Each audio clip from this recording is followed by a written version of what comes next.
A question of when will Pakistan rise? It is no more a question. Pakistan has already started rising. The question is how fast and how quickly can you rise? That is the question. Pakistan کی عسکری تاریخ کا ایک درخشاں باب. Field marshal Syed Asim Munir ایک ایسا نام جو صرف طاقت نہیں بلکہ حکمت، قیادت اور بصیرت کی علامت بن چکا ہے. فیلڈ مارشل سید عاصم منیر نے پاک فوج میں اپنی شاندار خدمات کے 40 سال مکمل کیے. 1986 میں 17ویں آفیسرز ٹریننگ اسکیم کے تحت 23 فرنٹیئر فورس ریجمنٹ میں کمیشن حاصل کیا اور یوں ایک غیر معمولی سفر کا آغاز ہوا. یہ سفر صرف عہدوں کا نہیں تھا بلکہ ذمہ داریوں، قربانیوں اور بڑے فیصلوں کا سفر تھا. انہوں نے ملٹری انٹیلیجنس اور انٹر سروسز انٹیلیجنس جیسے حساس اداروں میں خدمات انجام دی. نومبر 2022 میں انہوں نے چیف آف آرمی اسٹاف کا عہدہ سنبھالا اور ان کی قیادت میں پاکستان کی عسکری حکمت عملی ایک نئے دور میں داخل ہوئی. اصل امتحان ابھی باقی تھا اور پھر آیا 2025. آپریشن بنیان المرصوص. انڈیا نے اسٹرائکس کیے، پاکستان نے جواب دیا. یہ صرف ریٹیلیٹری آپریشن نہیں تھا، یہ full spectrum multi domain show of force تھا. میزائلز، ڈرونز، سائبر اٹیکس، سب کچھ انڈین ایئر بیسز اور پاور گریڈز ٹارگٹ کیے گئے. پورے ملک میں ایک جنون تھا. گلب پاکستان کے مطابق لوگوں کا ٹرسٹ لیول 90% تک جا پہنچا. سوشل میڈیا پر سلوگنز گونج رہے تھے اور 16 مئی کو یوم تشکر منایا گیا. Thanks giving of success.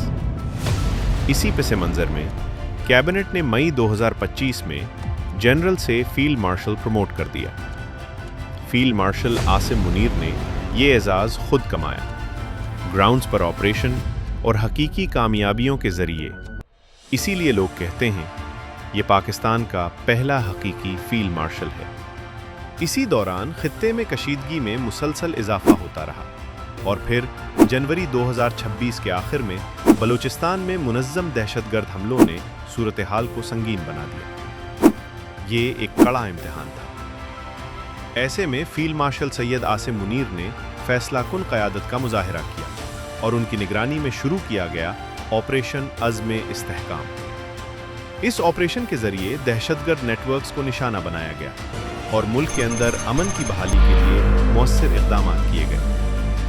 اسی دوران پاک افغان سرحد پر بڑھتی ہوئی کشیدگی نے ایک اور چیلنج کھڑا کیا، لیکن فیلڈ مارشل عاصم منیر نے بروقت اور حکمت عملی پر مبنی فیصلہ کرتے ہوئے آپریشن غضب الحق کی منظوری دی، جس کے ذریعے سرحد پار خطرات کا بھرپور جواب دیا گیا اور دشمن کو واضح پیغام دیا گیا.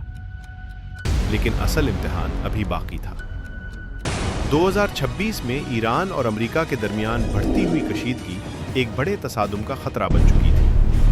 دنیا ایک غیر یقینی صورتحال سے دوچار تھی. ایسے میں فیلڈ مارشل سید عاصم منیر کی قیادت میں پاکستان نے ایک اہم سفارتی کردار ادا کیا. اسلام آباد میں ایران اور امریکہ کے درمیان اہم مذاکرات کا انعقاد ہوا، جو محض بات چیت نہیں بلکہ جنگ کو روکنے کی ایک سنجیدہ کوشش تھی. فیلڈ مارشل عاصم منیر نے اپنی حکمت عملی اور سفارتی بصیرت سے دونوں ممالک کے درمیان فاصلے کم کرنے میں کلیدی کردار ادا کیا. دنیا نے اس کردار کو سراہا. عالمی رہنماؤں نے نہ صرف پاکستان بلکہ خاص طور پر فیلڈ مارشل سید عاصم منیر کی قیادت، حکمت اور توازن کو بھی تسلیم کیا. یہ وہ لمحہ تھا جب دنیا نے دیکھا کہ ایک مضبوط فوجی قیادت امن کی ضامن بھی بن سکتی ہے. فیلڈ مارشل سید عاصم منیر کی قیادت میں پاکستان نے جنگی اور سفارتی دونوں محاذوں پر اپنی صلاحیتوں کا لوہا منوایا. انہوں نے بطور آرمی چیف 1233 دن اور فیلڈ مارشل کے طور پر 330 دن خدمات انجام دی. دفاعی ماہرین کے مطابق ان کی قیادت نے نہ صرف پاکستان کے دفاع کو مضبوط بنایا بلکہ خطے میں امن، استحکام اور توازن کو بھی فروغ دیا. یہ صرف ایک کیریئر نہیں، یہ ایک نظریہ ہے، ایک ایسا نظریہ جس میں طاقت بھی ہے اور امن بھی. And we will reach there, inshallah, regardless of all these difficulties. Pakistan ہمیشہ زندہ باد.